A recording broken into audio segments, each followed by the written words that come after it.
नमस्कार, कैसे हैं आप सभी ने कक्षा 12 में अध्याय 8 भाग 5 तक पढ़ लिया। भाग 5 में आपने स्वाइन फ्लू के बारे में पढ़ा, आपने कोविड-19 के बारे में पढ़ा, साथ ही साथ आपने जाना कि रोगों से बचाव के नियंत्रण क्या क्या हैं।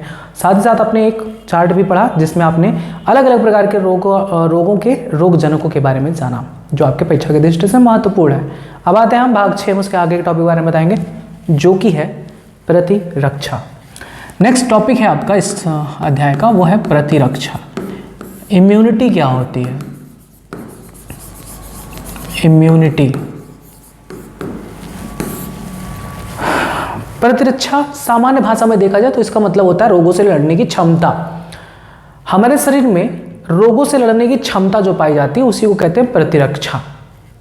हमारे आसपास में बहुत सारे रोगाणु घूमते रहते हैं और हमारे शरीर में प्रवेश भी करते रहते हैं, लेकिन हमारे शरीर की जो प्रतिरक्षा तंत्र है वह उन रोगाणुओं को प्रतिदिन मारती रहती है और हमें किसी भी रोग को होने से बचाती है। कोई भी रोग कारक है, ये रोग कारक जीवाणु भी हो सकते हैं, विषाणु भी हो सकते हैं, कवक भी हो सकते हैं, किसी भी माध्यम से हमारे शरीर में प्रवेश कर भी जाते हैं। मान लो वायु में इनके स्पोर्स हैं तो वायु में सांस लेने के दौरान प्रवेश कर सकते हैं शरीर में। दूषित भोजन खाने से, दूषित जल पीने से यह हमारे शरीर में प्रवेश करते हैं। प्रतिदिन होता है और प्रतिदिन हमारा शरीर इन रोगाणुओं से हमारी रक्षा करता है, उन्हें मारकर, उन्हें नष्ट करके, और इन रोगाणुओं से हमारा शरीर हमें बचाता है।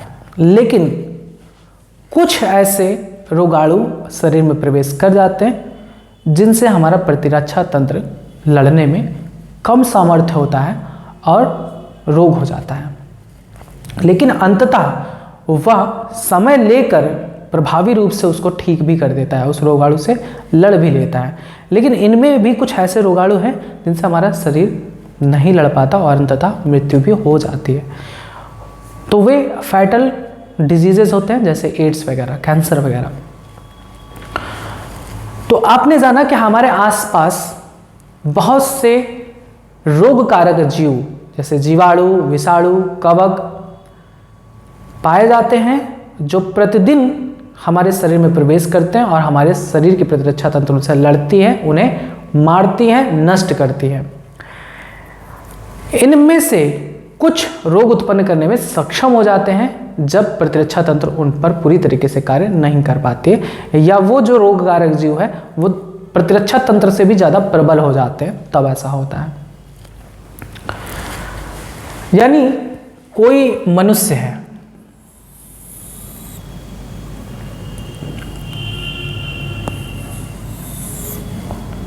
उसके चारों तरफ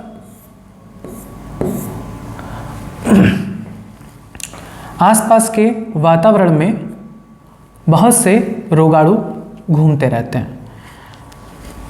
मान लो कोई वायरस है,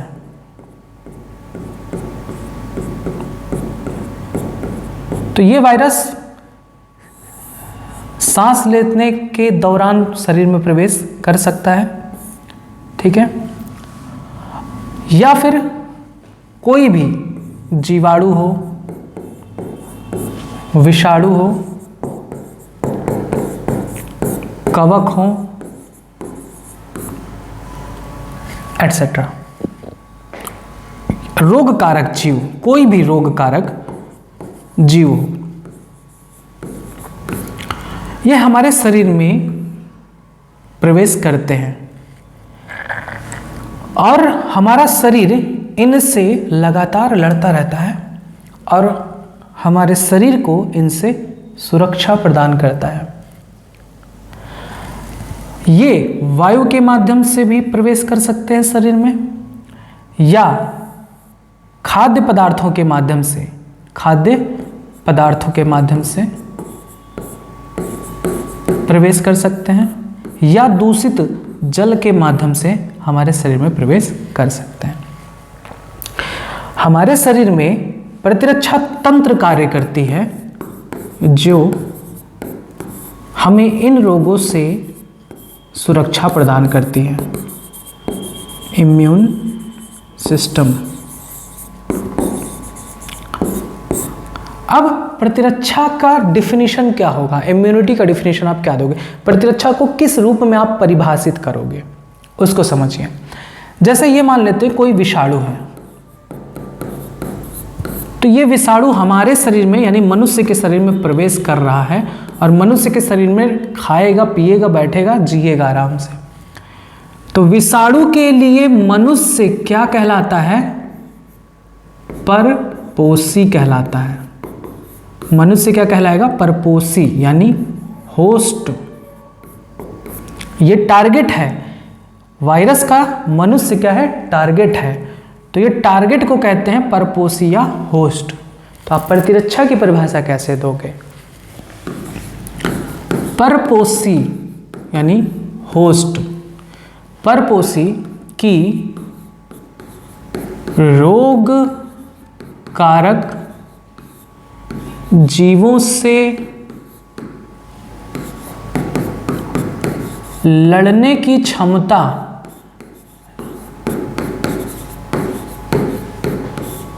जो उसे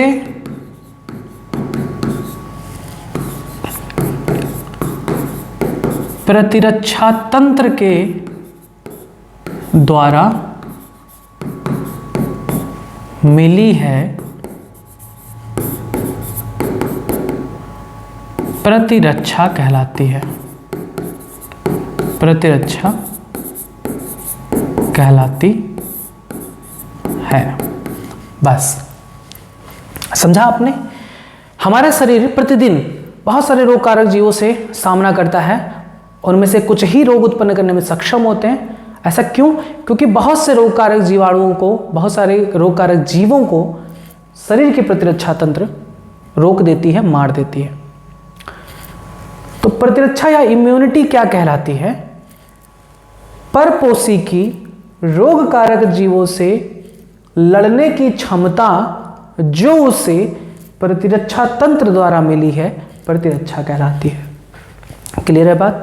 प्रतिरक्षा किसे कहते हैं? कहते हैं ना कि आपकी इम्यून सिस्टम आपकी वीक है, तभी आप बार बार बीमार पड़ जाते हो। तो वीक है अगर आपका इम्यून सिस्टम, तब तो किसी भी वायरस के, किसी भी जीवाणु के संक्रमण में आप आओगे, आपको रोग हो जाएगा। और अगर आपका प्रतिरक्षा तंत्र मजबूत है तो कोई रोग नहीं आपको कुछ कर पाएगा, कोई भी रोगाणु आपका कुछ भी नहीं कर पाएगा। एक रोग होता है जिसको कहते हैं एड्स, इसका नाम है एक्वायर्ड इम्यूनोडिफिशियंसी सिंड्रोम। इम्यूनोडिफिशियंसी मतलब प्रतिरक्षा तंत्र को कम कर देना, इस रोग का नाम है। यह होता है HIV वायरस की वजह से। HIV वायरस जो होता है ये जानता है कि हमारे शरीर में एक सुविकसित प्रतिरक्षा तंत्र कार्य करती है और ये जानता है कि चुपचाप इन्हीं को मार दो, इन्हीं को खत्म कर दो, इनका शरीर अपने आप खत्म हो जाएगा। तो HIV क्या करता है? इम्यून सिस्टम को वीक कर देता है by the degradation of helper T cells. सहायक टी कोशिकाओं, आगे बताया जाएगा। एक हमारे शरीर में लिम्फोसाइट काम करता है, टी लिम्फोसाइट और बी लिम्फोसाइट, तो ये हेल्पर टी लिम्फोसाइट्स को खत्म कर देते हैं, जिससे हमारा इम्यून सिस्टम काम करना बंद कर देता है या वीक हो जाता है। तो मैंने बताया ना कि प्रतिदिन हमारे शरीर में जीवाणु विषाणु आते रहते हैं, उनसे हमारा इम्यून सिस्टम लड़ता रहता है। अब अगर एड्स होता है तो एड्स में यही हो जाता है, हमारी इम्यून सिस्टम कम हो जाती है, वीक हो जाती है, हमें तरह तरह की बीमारी होने लगती है। ये इस रोग का लक्षण होता है। इसीलिए इसको कहते भी हैं एक्वायर्ड इम्यूनोडिफिशियंसी सिंड्रोम, यानी उपार्जित प्रतिरक्षा तंत्र की न्यूनता, यानी जन्म के बाद हम ऐसा उपार्जित कर लिए कि हमारा इम्यून सिस्टम ही वीक हो गया। ये रोग का विश्लेषण है। तो आपने जाना प्रतिरक्षा या इम्यूनिटी क्या होती है? रोगों से लड़ने की क्षमता। परपोषी की रोग कारक जीवों से लड़ने की क्षमता को ही प्रतिरक्षा कहते हैं। प्रतिरक्षा कितने प्रकार की होती है याद करिएगा। प्रतिरक्षा पहले तो याद करिए कि प्रतिरक्षा क्या परिभाषा क्या है, बताइए क्या है? परपोषी की रोग कारक जीवों से लड़ने की क्षमता जो उसे प्रतिरक्षा तंत्र द्वारा मिली है, प्रतिरक्षा इम्यूनिटी कहलाती है। अब प्रतिरक्षा दो प्रकार की होती है, दो प्रकार की होती है। कौन कौन सी? पहला सहज प्रतिरक्षा, या इसे अविशिष्ट प्रतिरक्षा भी कहते हैं। एक क्वेश्चन डायरेक्ट ऐसे ही पूछा जाता है, कौन सी प्रतिरक्षा अविशिष्ट प्रतिरक्षा है? अविशिष्ट प्रतिरक्षा, या इसे जन्मजात प्रतिरक्षा भी कहते हैं, याद करिए, या इसे जन्मजात प्रतिरक्षा भी कहते हैं। इंग्लिश में कहते हैं इननेट इम्यूनिटी, इननेट इम्यूनिटी, या इसे और अविशिष्ट प्रतिरक्षा यानी non specific immunity, non specific immunity, या इसे जन्मजात प्रतिरक्षा यानी इनबॉर्न इम्यूनिटी भी कहते हैं।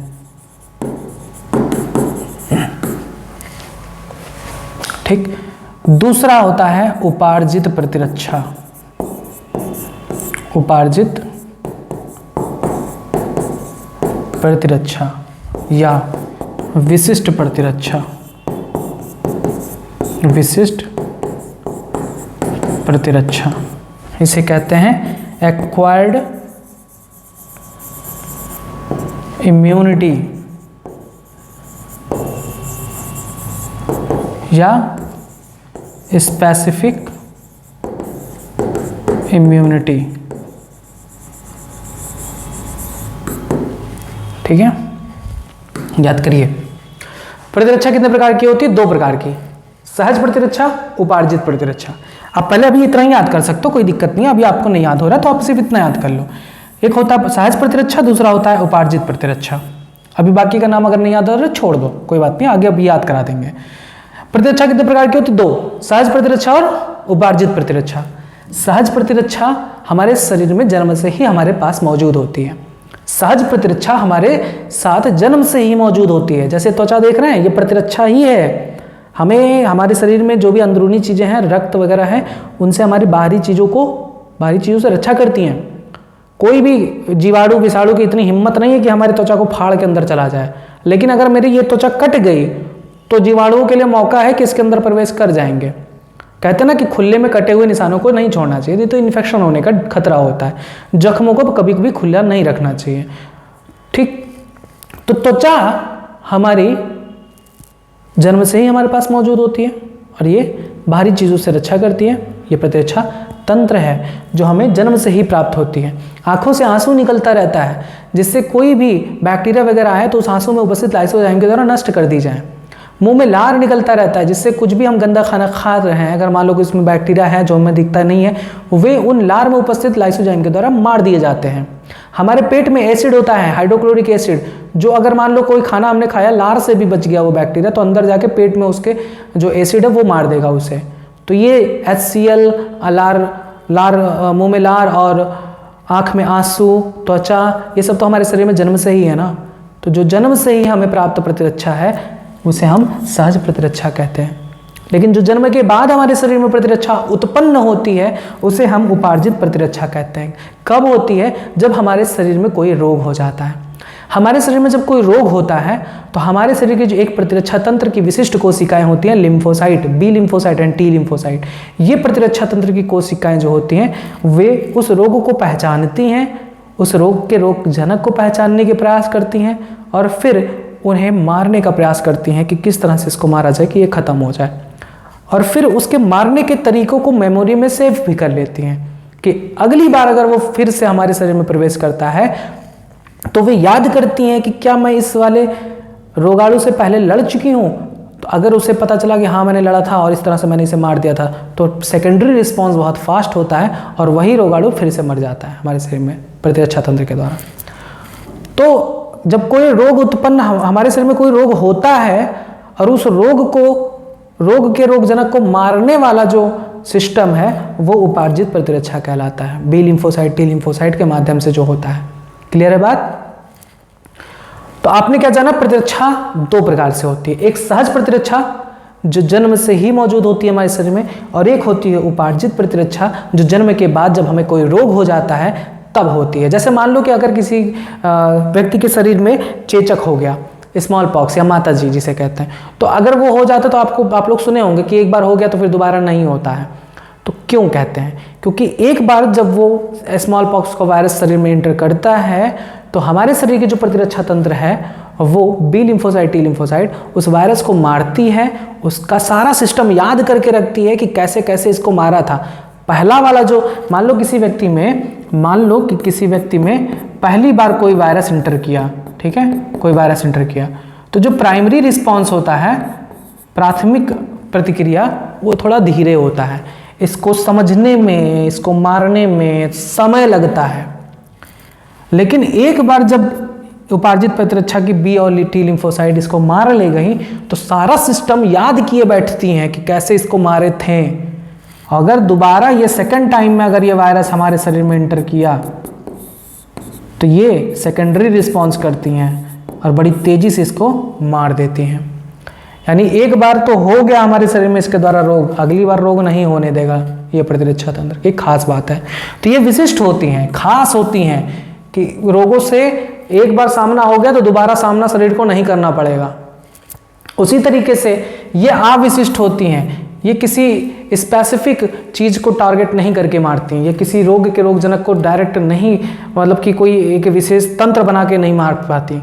इनके पास जो तरीके हैं बस वही अपनाती हैं, लेकिन ये विशिष्ट तरीका अपनाती हैं कि जिससे वो रोगजनक मर जाए। तो इसीलिए इसे अविशिष्ट कहते हैं, इसको विशिष्ट कहते हैं। और चूंकि ये जन्म से मौजूद होता है इसलिए इसको जन्मजात प्रतिरक्षा कहते हैं। अब उम्मीद है कि आपको याद हो गया होगा कि प्रतिरक्षा तंत्र कितने प्रकार के होता है। प्रतिरक्षा 2 प्रकार का होता है, सहज प्रतिरक्षा जिसे अविशिष्ट प्रतिरक्षा भी कहते हैं, इसे हम जन्मजात प्रतिरक्षा भी कहते हैं क्योंकि ये जन्म से मौजूद होता है। दूसरा उपार्जित प्रतिरक्षा या विशिष्ट प्रतिरक्षा। उपार्जित क्यों? जो जन्म के बाद हमारे शरीर में विकसित होती है। और विशिष्ट क्यों? क्योंकि ये विशिष्ट तरीके से रोगकाणुओं को मारते हैं। तो आइए हम सबसे पहले पढ़ते हैं सहज प्रतिरक्षा तंत्र इस पार्ट के अंतर्गत, और नेक्स्ट पार्ट में आपको हम इनके बारे में बताएंगे, उपार्जित प्रतिरक्षा तंत्र के बारे में। आइए पहला देखते हैं, सहज प्रतिरक्षा या इसे क्या कहते हैं? अविशिष्ट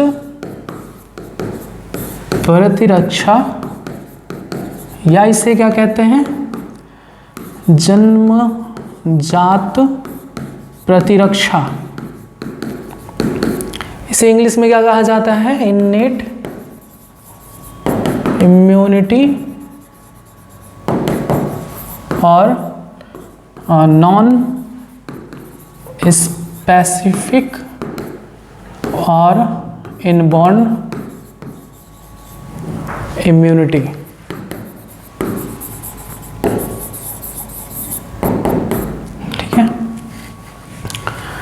तो सहज प्रतिरक्षा, आपने जाना कि सहज प्रतिरक्षा एक प्रकार की अविशिष्ट प्रतिरक्षा प्रणाली है जो जन्म से ही हमारे शरीर में उपस्थित होती है। सहज प्रतिरक्षा एक प्रकार की अविशिष्ट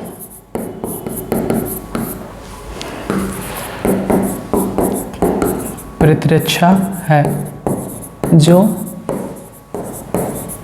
जन्म से ही हमारे शरीर में मौजूद होती है।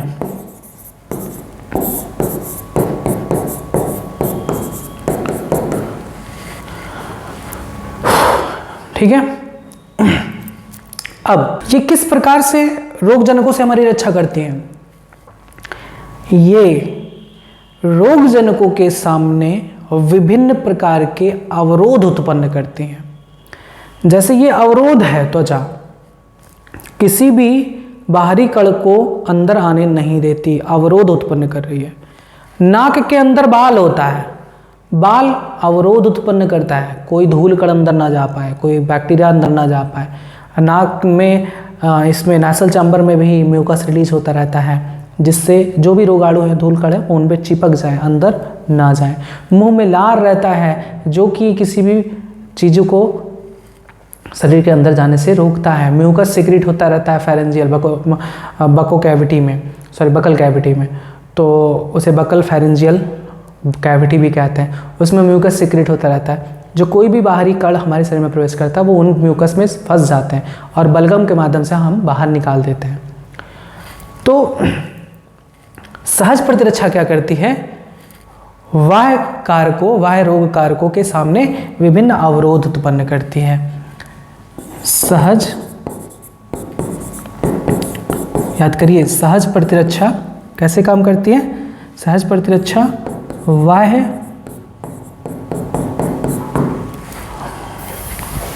रोग कारक जीवों के सामने अवरोध उत्पन्न करती है। ठीक है।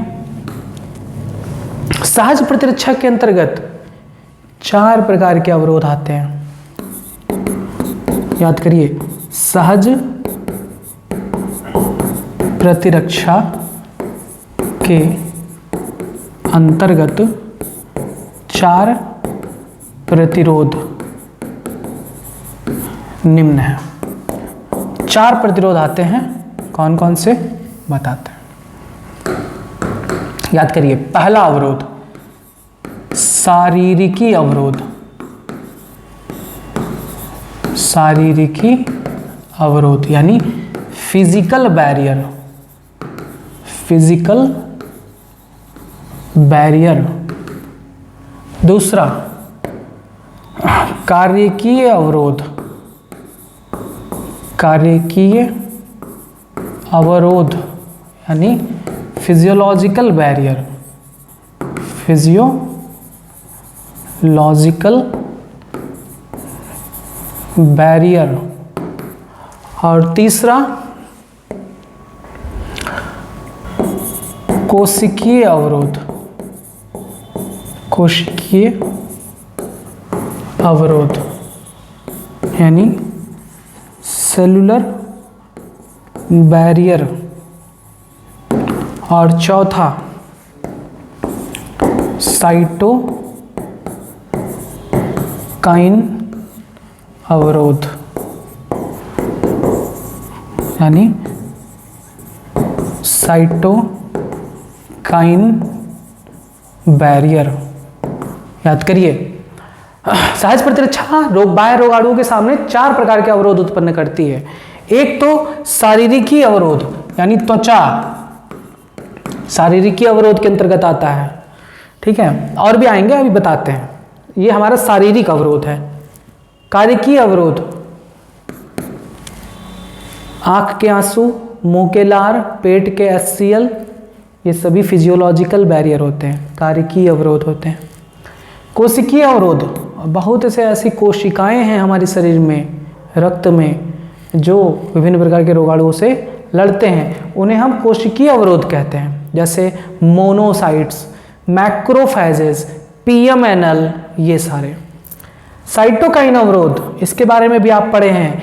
इंटरफेरॉन नामक प्रोटीन वे कोशिकाएं जो वायरस से संक्रमित हो जाती हैं, यानी वायरस संक्रमित कोशिकाएं एक विशिष्ट प्रकार के प्रोटीन का निर्माण करती हैं जिसे हम इंटरफेरॉन कहते हैं। वो इंटरफेरॉन संक्रमित कोशिका के आसपास पाई जाने वाली कोशिकाओं के उस वायरस के फर्दर इन्फेक्शन से बचाती हैं। ठीक, तो वो साइटोकाइन अवरोध के अंतर्गत आती हैं। चलिए इनके बारे में पहले बताते हैं। शारीरिकी अवरोध या शारीरिक अवरोध, फिजिकल बैरियर क्या है?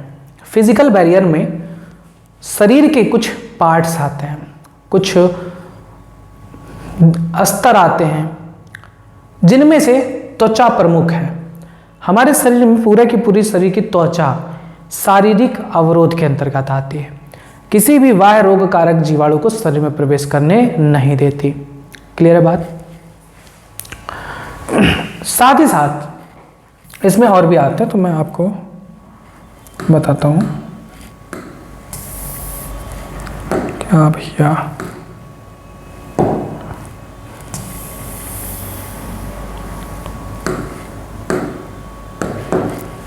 तो पहला हम ले लेते हैं शारीरिक अवरोध। ये सब भी क्वेश्चन पूछे जाते हैं कि कौन सा अवरोध किसके अंतर्गत आता है, तो सब कुछ ध्यान से पढ़िएगा। फिजिकल बैरियर यानी शरीर का कोई अंग जो अवरोध का काम करेगा, जैसे त्वचा प्रमुख शारीरिक अवरोध के अंतर्गत आता है। दूसरा, श्वसन की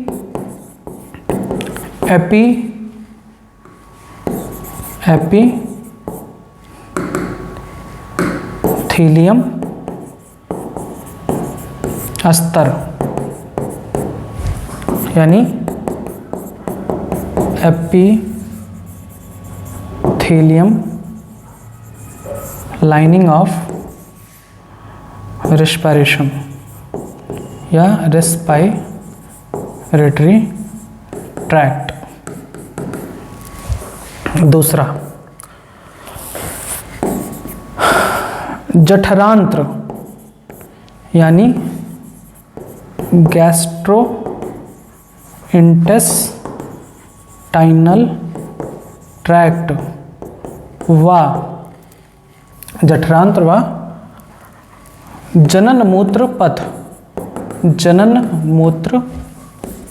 पथ यूरिनो जेनाइटल ट्रैक्ट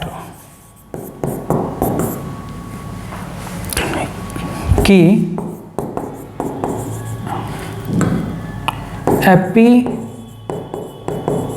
एपिथेलियम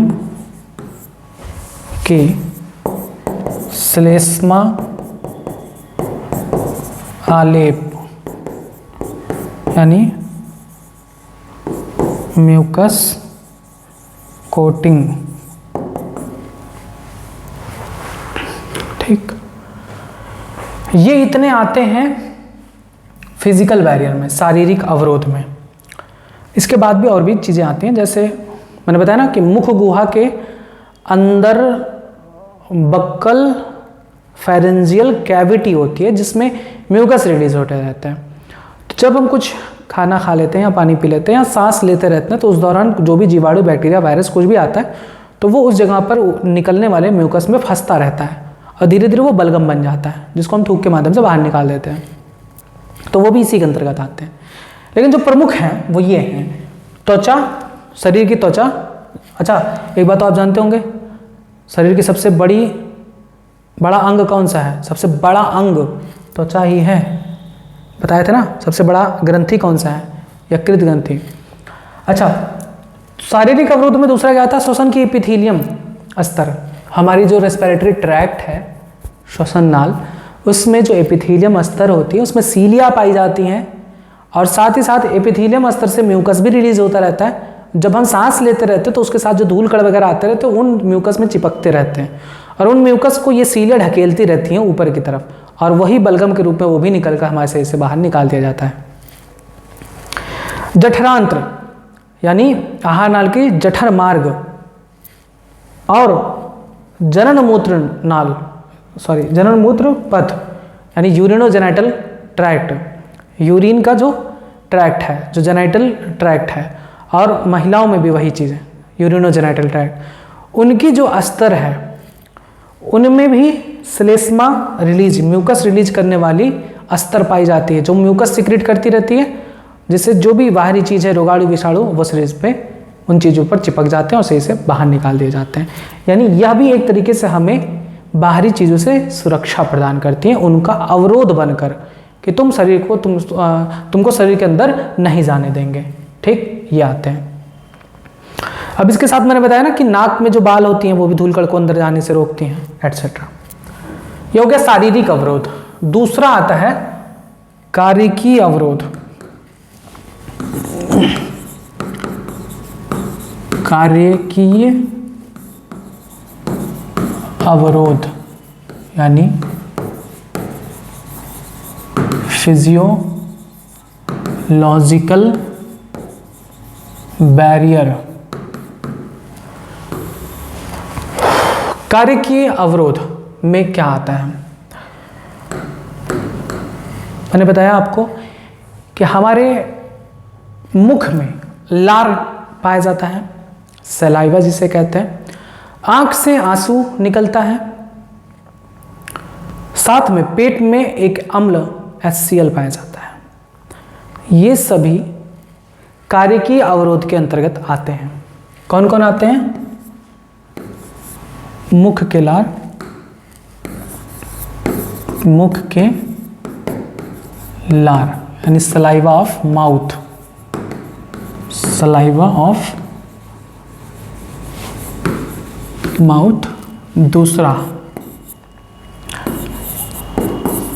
आँख के आंसू,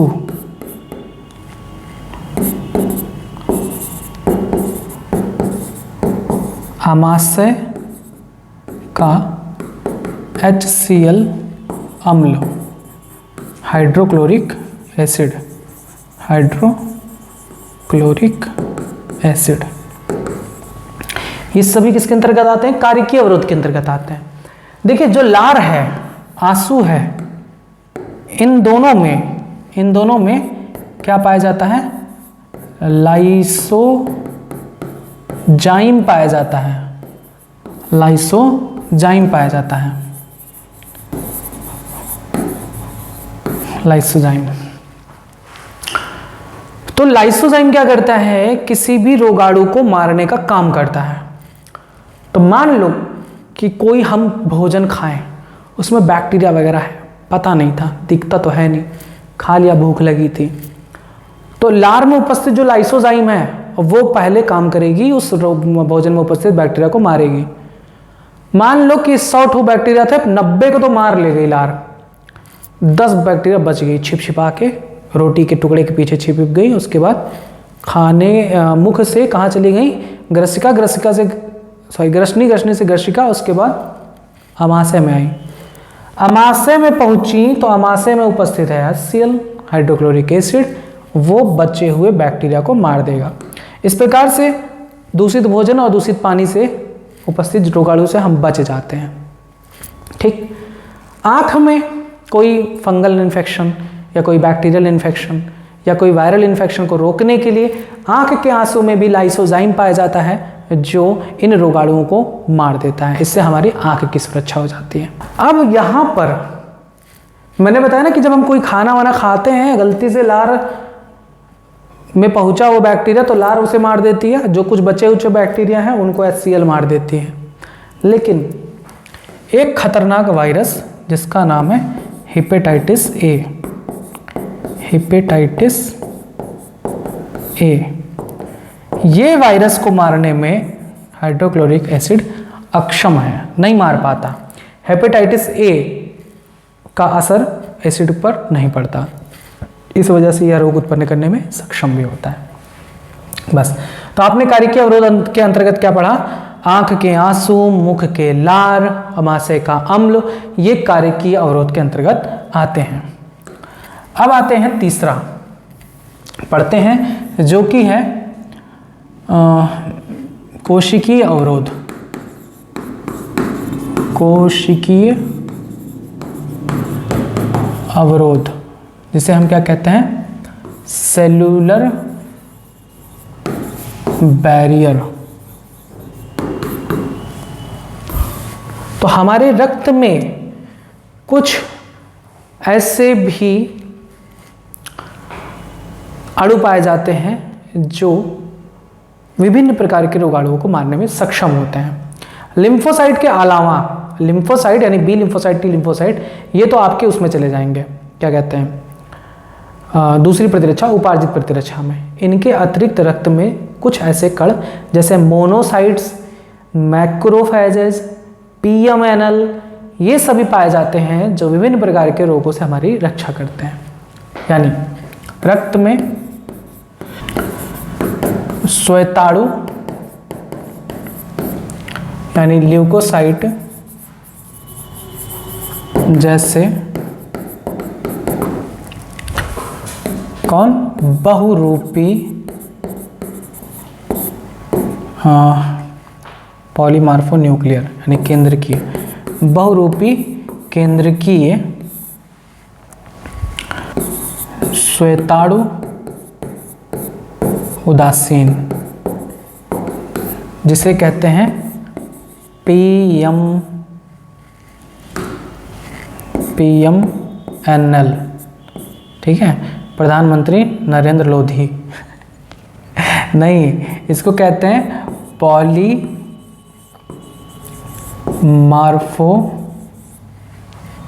न्यूक्लियर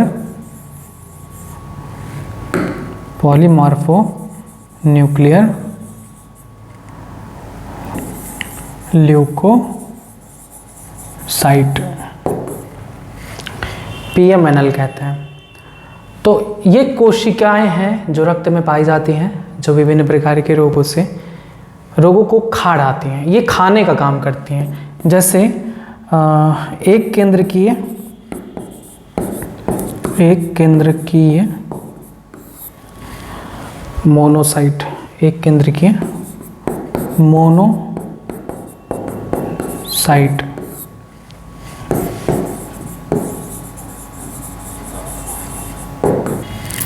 और वृहत भक्षकाणु,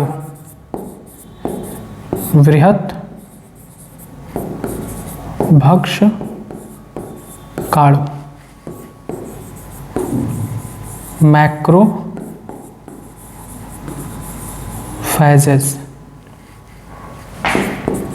न्यूट्रोफिल्स,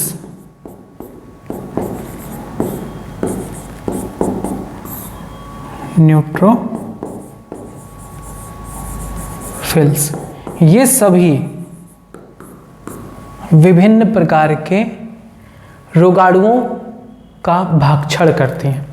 ये खा डालती हैं, ये उस रोगाणु को क्या करती हैं, खा जाती हैं, भक्षण करती हैं।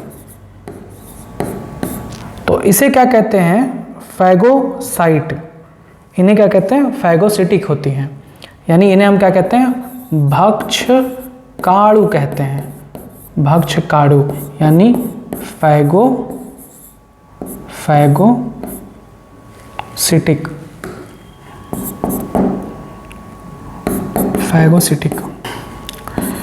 यहाँ पर वाई होगा, फैगोसिटिक होते हैं। यानी रक्त में ये पाई जाती हैं और विभिन्न प्रकार के रोगाणुओं को खा जाती हैं। तो ये किसके अंतर्गत आती है, कोशिकीय अवरोध के अंतर्गत आती है। याद कर लीजिए, बहुत इंपॉर्टेंट है। PMNL जो सबसे ज़्यादा इंपॉर्टेंट है, इसका आप पूरा नाम भी याद रखेंगे, पॉलीमार्फो न्यूक्लियर ल्यूकोसाइट। अब आता है चौथा है साइटोकाइन अवरोध। इसके बारे में आप एक बार पढ़े भी हो शायद।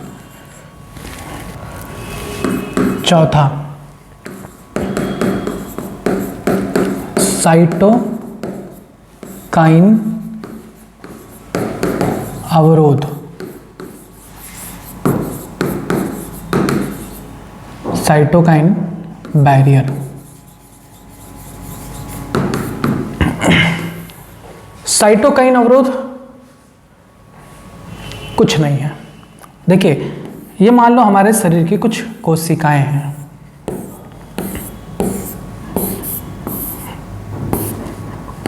ठीक है, ये कुछ कोशिकाएं हैं।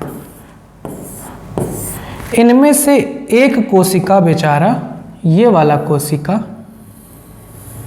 वायरस के संक्रमण में आ गया, किसी भी वायरस से संक्रमित हो गया, वायरस इन्फेक्टेड हो गया, वायरस के संक्रमण में आ गया ये कोशिका। तो ये कोशिका क्या करता है, ये आसपास की जो भी कोशिकाएं हैं उनसे मित्रता रखता है। तो कहता है कि चलो ठीक है, हम मरने वाले हैं भाइयों, लेकिन तुम लोग इस वायरस से बच जाओ, इसलिए मैं मरते मरते तुम लोगों के लिए एक कवच बनाते जा रही हूँ, जो कि कहलाता है एक प्रोटीन का कवच। इस विशिष्ट प्रोटीन के कवच को क्या कहते हैं, इंटरफेरॉन।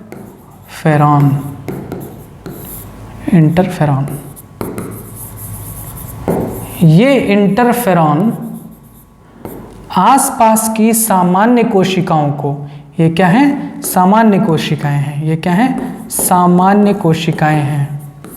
इस सामान्य कोशिकाओं को वायरस के संक्रमण से बचाता है, ठीक है, इन सभी सामान्य कोशिकाओं को वायरस के संक्रमण से बचाता है।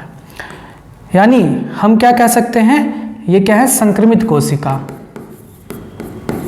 संक्रमित कोशिका कहेंगे वायरस संक्रमित कोशिकाएं एक विशेष प्रकार के प्रोटीन का निर्माण करती हैं जिसे इंटरफेरॉन कहते हैं। ये इंटरफेरॉन कोशिकाएं आसपास की सामान्य कोशिकाओं को विषाणु के संक्रमण से बचाती हैं। बस यही है साइटोकाइन अवरोध का मेन पैटर्न। याद हुआ, समझ में आया? ये क्वेश्चन भी एक बार शायद क्वेश्चन में आया हुआ है नीट में कि वायरस संक्रमित कोशिकाएं एक विशिष्ट प्रकार के प्रोटीन का निर्माण करती हैं जिसे इंटरफेरॉन कहते हैं, जो आसपास की सामान्य कोशिकाओं के वायरस के संक्रमण से बचाती हैं। बस ये था साइटोकाइन अवरोध। अब इसके बाद जो भी टॉपिक है शोध या प्रदाह प्रक्रिया या जो दूसरा वाला पार्ट अभी इसका बचा है ना, ये तो था सहज प्रतिरक्षा। दूसरा आता है उपार्जित प्रतिरक्षा, जब कोई रोग हमारे शरीर में हो जाता है तब उससे कैसे शरीर हमारा लड़ता है, तो वो आपको बताया जाएगा नेक्स्ट पार्ट में। तो कुछ क्वेश्चंस हैं आपके नीट में पूछे हुए, उनको मैं आपको दिखा देता हूँ। देखिए एक क्वेश्चन पिछले टॉपिक का है जिसमें पूछा गया किस रोग में मच्छर द्वारा संचारित रोगाणु के कारण लसिका वाहिनियों में चिरकालिक शोथ उत्पन्न हो जाता है। बताइए, लसिका वाहिनियां फूल जाती हैं कौन से रोग में? एलिफेंटियोसिस यानी हाथी पांव में, जिसमें पैर हाथी की तरह हो जाता है। ऑप्शन सी दिया गया है एलिफेंटियोसिस, इस पर आप लगा सकते हैं। अगला रोग है एंटमीबा हिस्टोलिटिका का सक्रिय रूप किस पर भरण पोषण करता है? एंटमीबा हिस्टोलिटिका अमीबी पेचिस होता है ना, कह रहे हैं कि वृदांत यानी बड़ी आंत की म्यूकोसा और सब म्यूकोसा से। दूसरा कह रहे हैं वृदांत की केवल म्यूकोसा और सब म्यूकोसा से। और फिर कह रहे हैं कि आंत में विद्यमान खाद्य पदार्थ से। फिर कह रहे हैं केवल रुधिर से। तो आपको पता है कि एंटमीबा हिस्टोलिटिका क्या करती है? वृदांत यानी बड़ी आंत की म्यूकोसा और सब म्यूकोसा से अपना भरण पोषण करती है। बताए हैं बड़ी आंत से, बड़ी आंत को प्रभावित करती है। नेक्स्ट पूछा गया है निम्नलिखित में से कौन सा विषाणु एक ग्रस्त नर के वीर्य द्वारा संप्रेषित नहीं होता, यानी सेक्सुअली ट्रांसमिटेड डिजीज नहीं है? कौन सा? इसमें देखा ए हेपेटाइटिस बी वायरस होता है, बी ह्यूमन इम्यूनोडिफिशियंसी वायरस, तो ये तो एड्स हो गया। सी चिकनगुनिया वायरस, आपको बताया चिकनगुनिया वायरस किससे फैलता है? मच्छर से फैलता है। सेक्सुअली ट्रांसमिटेड डिजीज नहीं है, यौन संचारित रोग नहीं है, संभोग से नहीं फैलता। नेक्स्ट एस्कैरिस का संक्रमण सामान्यतः किसके द्वारा होता है? बताइए, एस्कैरिस का संक्रमण एस्कैरियासिस जो रोग होता है एस्कैरिस लुम्ब्रिकॉइड्स के द्वारा। बताए थे ना, दूषित जल और भोजन के खाने पीने से। इनमें देखिए ऑप्शन पहला दिया है एस्कैरिस अंडों से युक्त जल के पीने के द्वारा, ऑप्शन ए सही होगा। बस इतने क्वेश्चन थे आपके नीट में पूछे हुए जिनके आपको बता दिए गए इस टॉपिक से रिलेटेड। नेक्स्ट टॉपिक जो भी होगा उसको जल्दी आपको बताया जाएगा, तब तक आप जुड़े रहें यूट्यूब चैनल बायोलॉजी के साथ। धन्यवाद।